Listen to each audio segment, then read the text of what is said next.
Ya estamos junto a nuestra última entrevista de esta mañana con la doctora Lorena Tapia, infectóloga, investigadora del Instituto de Ciencias Biomédicas de la Facultad de Medicina de la Universidad de Chile, también integrante del Comité de Vacunas del Ministerio de Ciencia. Muchas gracias por estar con nosotros, doctora Tapia. ¿Qué tal? Hola, ¿qué tal? Buenos días, Fernando. Bueno, la verdad, queríamos conversar un poquitito, ya pasando el suficiente tiempo para que pudiéramos no solamente ver cómo se va a desarrollar el sistema y todas las características que está teniendo, e incluso está mutando en algunas cosas el sistema vacunatorio, pero básicamente, si es que ya con el suficiente tiempo que ha pasado, ¿podemos decir algo más concreto respecto de cómo se comporta la nueva variante Omicron y particularmente en Chile? ¿Cómo ha estado actuando, doctora Tapia?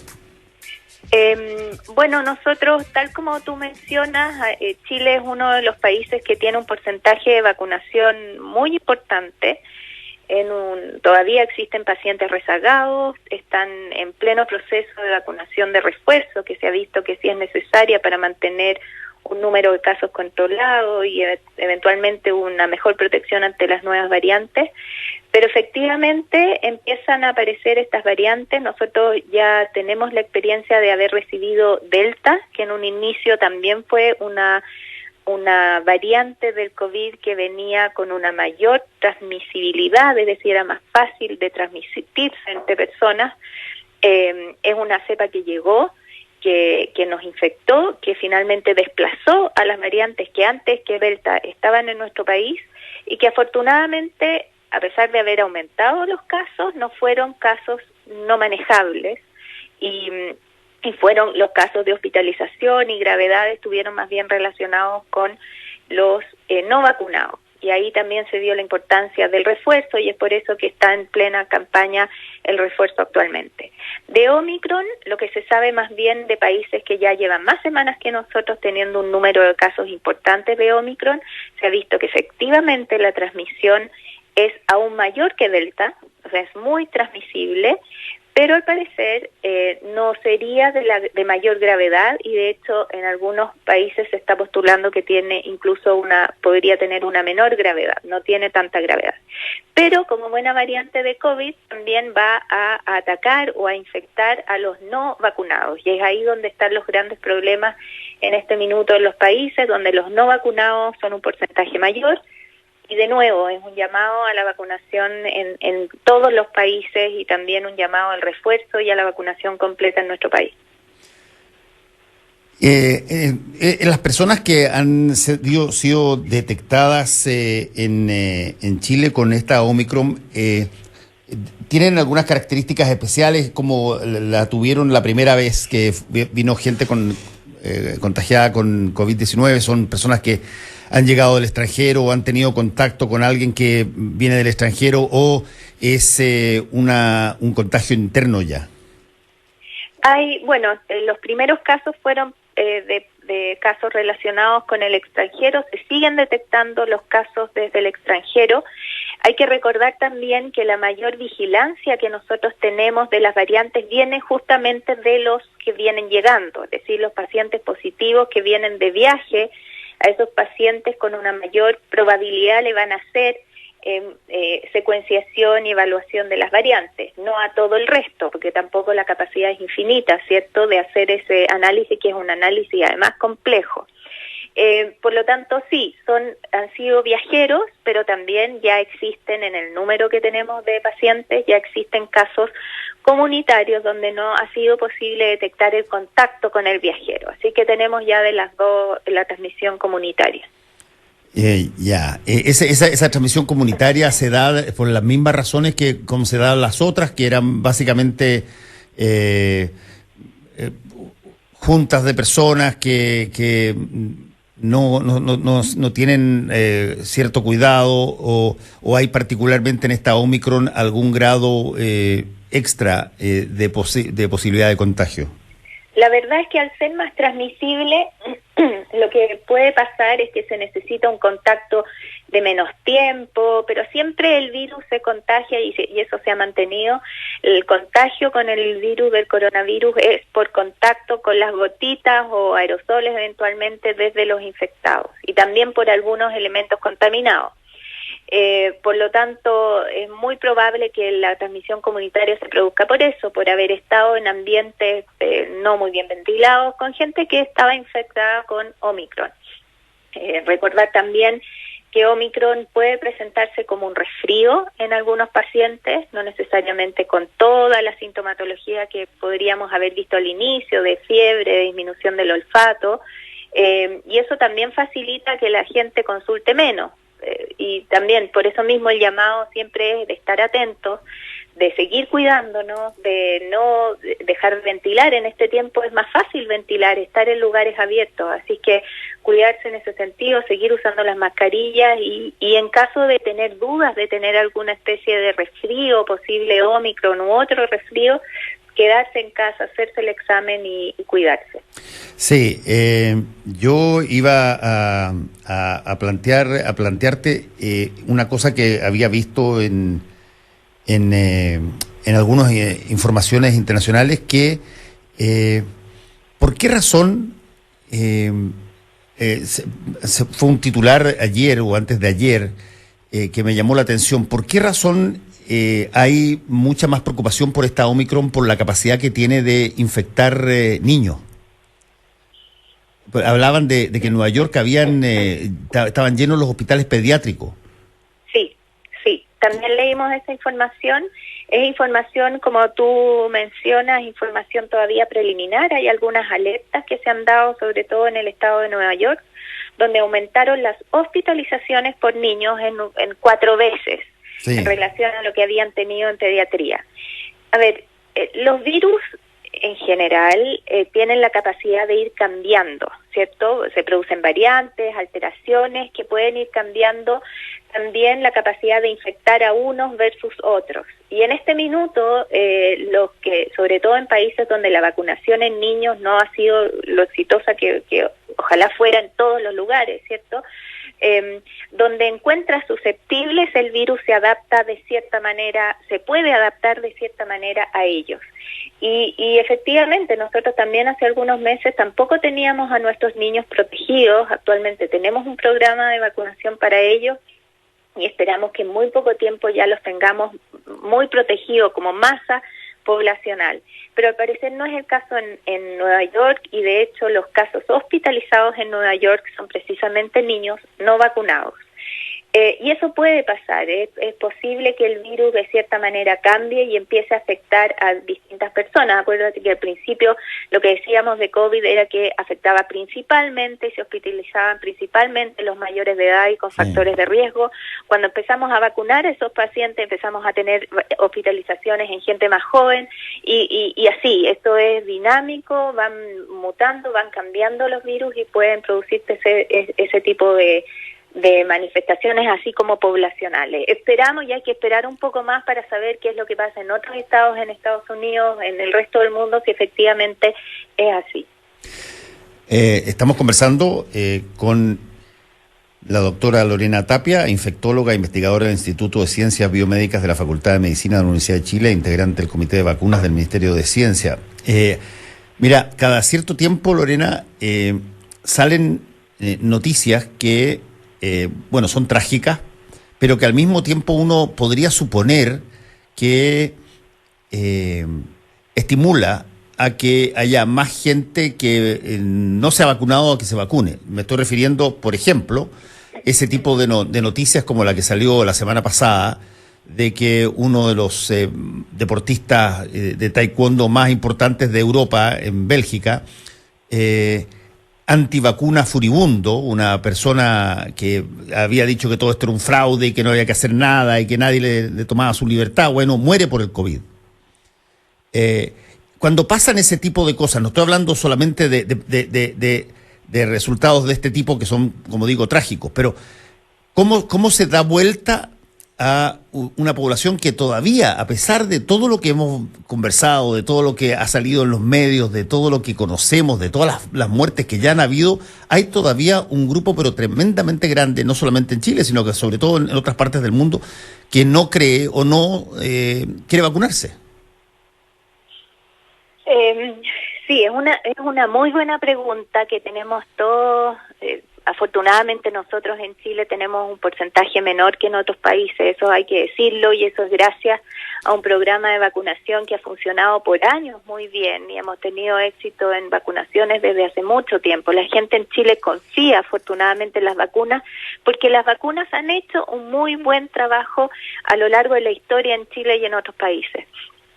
Creo también que hay una necesidad imperiosa de todos los que trabajamos en vacunas, que trabajamos con enfermedades infecciosas, que vemos pacientes hospitalizados, lo que sufren, yo soy pediatra, lo que sufren los niños, sus papás en este proceso de hospitalización, y la verdad es que nosotros no tenemos duda de recomendar la vacunación. Ahora, ¿cómo llegamos a esas personas? Yo creo que siempre faltan datos, pero efectivamente falta conocimiento de exactamente quiénes son estas personas, cuáles son sus sentimientos, sus dudas, sus impresiones, sus conocimientos de las vacunas, para llegar efectivamente a ellos. Yo creo que si no conocemos bien las motivaciones de por qué no quieren vacunarse aquí en Chile y en el resto del mundo, es difícil que lleguemos con un mensaje claro.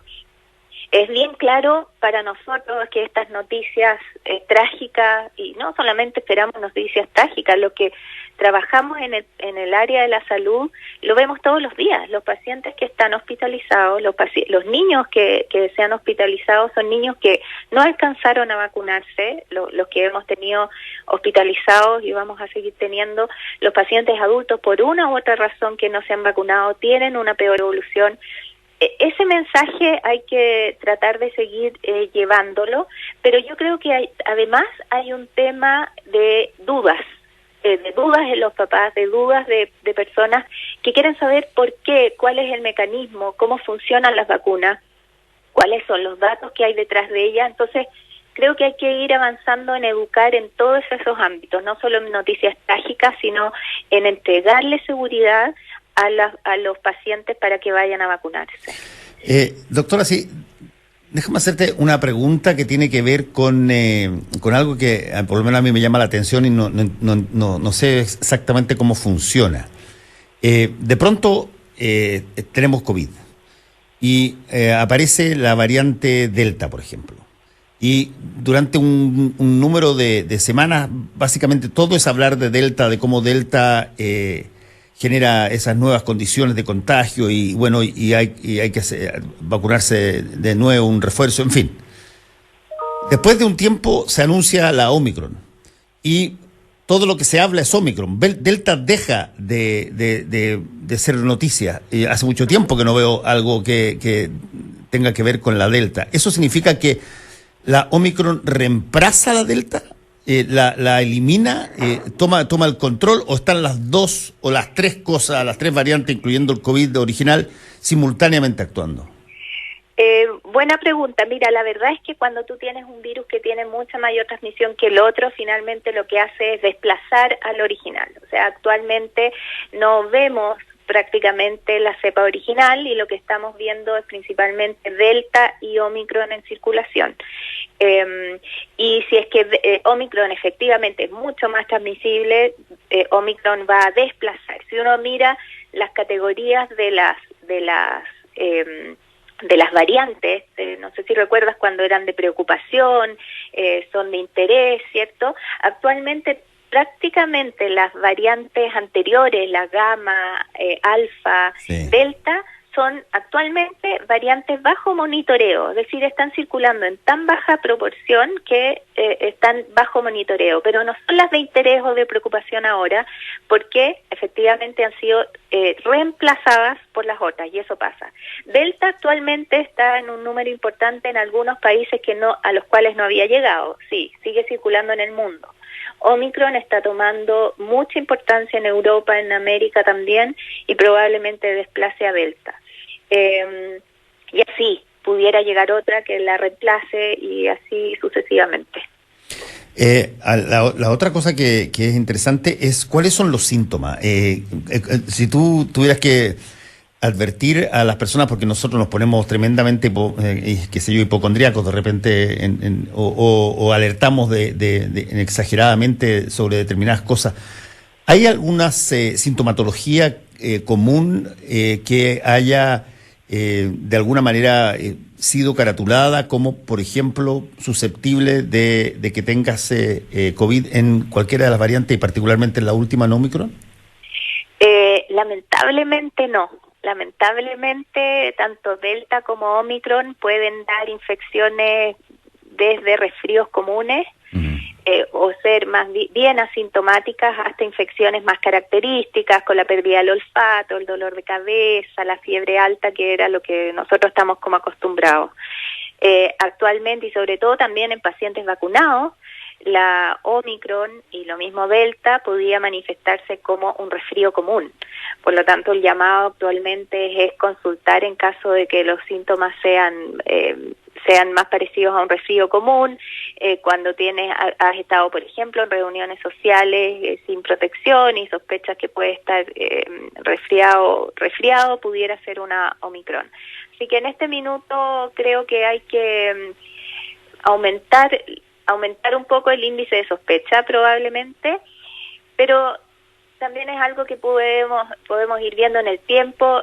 También hay que ir monitoreando con más detalle quiénes finalmente se hospitalizan por COVID, quiénes son los que tienen infecciones más graves. Eso también va a ir cambiando más adelante, estoy hablando en el tiempo, años después de que pase esto, probablemente coronavirus, COVID circule y nosotros no vamos a necesitar de diagnosticarlos todos, sino que a los más graves, un poco como lo hacemos con influenza. Pero en este minuto es lamentable que no te puedo dar un síntoma que diga, mira, tienes Omicron. Bajo sospecha va a haber que hacerse el examen para tener una buena trazabilidad y ir analizando los datos y los aislamientos necesarios. Sí, estuve viendo una publicación la semana pasada, creo que era sudafricana, que decía una cosa bien curiosa. ¿Te acuerdas tú cuando el exministro Jaime Mañalich dijo que se podía poner buena persona el virus y mutar y qué sé yo? Fíjate que estos sudafricanos dicen una cosa bastante similar con respecto a la Omicron. Dicen que básicamente la Omicron puede incluso ayudar, siempre que las personas estén vacunadas y todo lo demás, pero puede aún ayudar a disminuir la posibilidad de vacunarse, de infectarse con la variante Delta, que es la más, entiendo, dura de todas, digamos. Y desde ese punto, ¿puede un virus, una variante de virus, ser de alguna forma un antídoto para otra variante? O sea, la infección y las vacunas lo que hacen es estimular tu sistema inmune y producen una activación de anticuerpos, de células que nos van a ir defendiendo a infecciones posteriores. Eso es una realidad. Y la infección puede ocurrir de nuevo, pero en la teoría, porque esto es teoría, ¿cierto? Cada vez que uno se reinfecta tiene de cierta manera una memoria en el sistema de defensa que nos van a ir protegiendo. Y un poco la teoría de esta publicación y algunas otras que salieron, o comentarios más bien, de qué es lo que pudiera estar pasando con Omicron, es que si bien, claro, tienes una infección más leve, podría más adelante proteger. Ahora, el problema con eso es que COVID es difícil o casi imposible predecir a quién le va a dar suave y a quién le va a dar grave. Por lo tanto, en esta teoría finalmente van a caer pacientes graves a hospitalizarse y no es la idea. Nosotros, teniendo una vacunación, esperamos controlarlos y evitar los casos graves. Eso es uno de los primeros objetivos de la vacunación. pudiera ser una estrategia muy terrible, pero quizás no estrategia, pero el comentario puede ir a ayudar a qué es lo que pasa en África, que tiene porcentajes de vacunación muy bajos. Pero yo diría que en países, y ojalá fuera a nivel mundial, la vacunación es la que tiene que ser en este minuto la que nos proteja, más que la infección natural. Eso creo que ese es el objetivo, que debe ser el objetivo mundial en este minuto. Sí, ¿qué significa, por ejemplo, aquí encontré la publicación esa que te estaba mencionando, qué significa que Omicron, por ejemplo, se diga que es menos patógena? ¿Qué significa eso? Patógeno, la patogenia un patógeno es el que te causa la enfermedad. Que sea patógeno es que te cause enfermedad. Es decir, lo que postulan es que es un virus que, si bien infecta, no te causa necesariamente enfermedad grave. Eso es un poco lo que ellos comentan, que sería una cepa o una variante más leve. Pero bueno, al ser menos patógeno hay que evaluar cuánto también estimula el sistema inmune, cómo finalmente se comporta con otras variantes. Sabemos muy poco. Existen virus que, independiente que uno se haya infectado con ellos, puedes repetir la infección varias veces en la vida. No ocurre con varios virus respiratorios y eso puede ocurrir con COVID. ¿Cuándo va a ser grave? Bueno, no sabemos cuándo va a ser grave para COVID. Así que es un comentario interesante, pero hay que mirarlo como en el tiempo, creo yo. Sí, ahora, también mirando cosas en el tiempo, te quiero preguntar, estas variantes pueden teóricamente nacer, crearse, mutar ad eternum, o en algún momento dado se acaba la capacidad de renovarse. La capacidad viral es bien, a mi gusto, impresionante. Yo trabajo harto en virología y los virus tienen capacidad de mutar y han mutado por millones de años. O sea, nos han acompañado desde antes del hombre, del ser humano en sí. Por lo tanto, tienen una capacidad, yo diría, muy grande de variar. Lo que además el coronavirus tiene un reservorio en animales. Hay animales que se enferman con coronavirus y de hecho de ahí es muy probable que haya venido este coronavirus. Por lo tanto, puede ser que más adelante, tal como influenza y como otros virus, podamos tener aparición de otro coronavirus. Ojalá no sea así, pero las vigilancias tienen que mantenerse para que, sabiendo esto, sabiendo que los virus mutan. Ahora, puede ser que en un minuto ya tengamos un porcentaje de población, ojalá vacunado. Puede ser que los casos disminuyan considerablemente si es que tenemos una población mundial vacunada, y al tener menos virus replicando o infectando, la probabilidad de que aparezcan estas variantes es menor. Así es que esperamos que eso es lo que ocurra, que tengamos vacunación a nivel mundial muy alta y que la circulación del virus se haga lo menor posible, de manera que aparezcan con menos frecuencia las variantes. Porque las variantes aparecen en esto, en la replicación, en la multiplicación, en la infección. Ahí aparecen, porque son errores que se producen al multiplicarse.